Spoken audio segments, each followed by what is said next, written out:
Ever feel like you're fighting a losing battle against distraction, anxiety, and just burnout? Well, what if I told you the problem isn't you? What if it's your programming? Today, we're going to dive into this incredible mismatch between your ancient, Stone Age brain and the crazy digital world you live in right now. Okay, picture this. The moment you open your eyes, the day is brand new, it's a completely blank slate. But what's the first thing you do? Before your feet even hit the floor, you reach for it, that little glowing rectangle. And just like that, you're scrolling. Notifications, emails, news, what everyone else is doing. And you can feel it, can't you? That little jolt of cortisol, that spike in your heart rate. Your mind suddenly feels cluttered. Maybe you're even a little bit tired already. And this is the kicker. The battle has already begun, and you haven't even had breakfast. You know this feeling. This state of modern life, it's not an accident. It's actually a glitch in our evolutionary software. All right, so let's get into it. To really understand why we feel this way, we have to look at the hardware we're working with. And our hardware, well, it's ancient.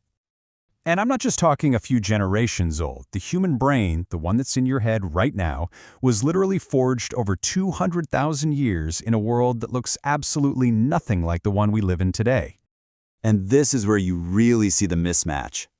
We evolved for a world of scarcity, where food was hard to find, a world of constant physical danger, and a world where our social groups were tiny, close-knit tribes.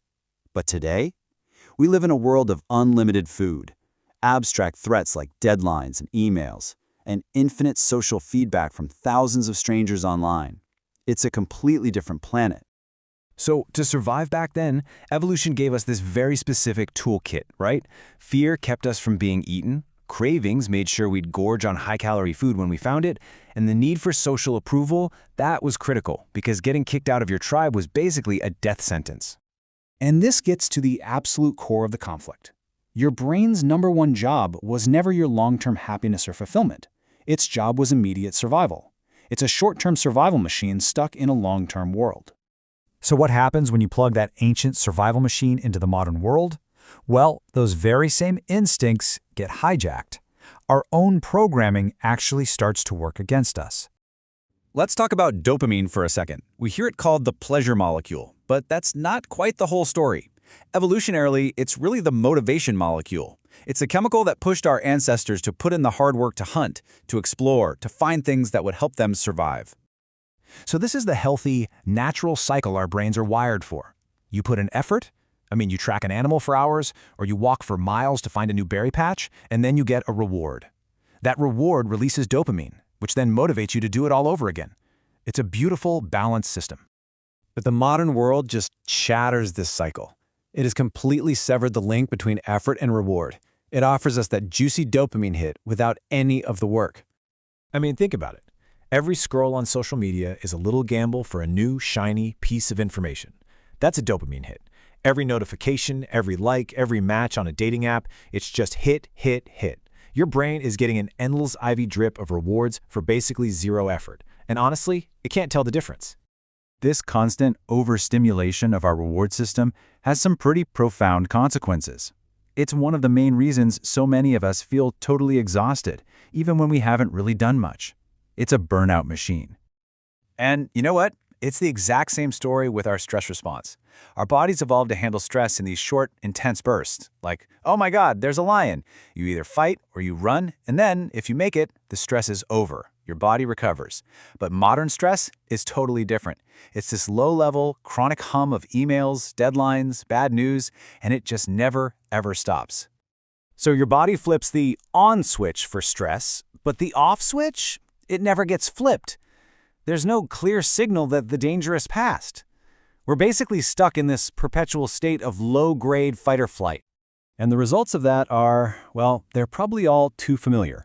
Chronic anxiety, feeling completely fried, a weird sense of emotional numbness, and this deep loneliness, even when you're surrounded by people. This isn't a personal failing. It's a physiological fact. There's this one phrase that just sums it all up so perfectly. We are dealing with Stone Age emotions, running on industrial age bodies, trying to cope with digital age demands. It is a recipe for the exact kind of overwhelm so many of us feel every single day. Okay, now I know this might all sound pretty bleak, but understanding the problem is the first and most powerful step to actually solving it. The good news is we can fight back. We can literally redesign our environment to work with our biology, not against it. And I'm going to say this again because it's maybe the most important thing you'll hear today. If you struggle with this stuff, you are not weak. You are not broken. You are a perfectly adapted human being living in a profoundly unnatural environment. The problem isn't your hardware, it's the setting. So what can we actually do? We can design our lives around this ancient brain of ours. We can create friction, make it a little harder to get those cheap dopamine hits. We can add effort before rewards, like go for a long walk before you binge that new show, to honor that effort-reward cycle. We can respect rest as if our survival depends on it, because honestly, it does. And we can build real, face-to-face social connections, because our brains are wired to see a small, supportive tribe as the ultimate safety signal. You see, once you really get this mismatch, everything just clicks into place. The self-blame starts to fade, and you can step into this new role as the intentional architect of your own life, making choices that actually honor the way you're built. So I'll leave you with this question. The next time you feel anxious or distracted or just burned out, ask yourself, is the problem with me, or is my environment just poorly designed for a human to actually thrive in? The moment you start asking that question, you've already started taking your power back.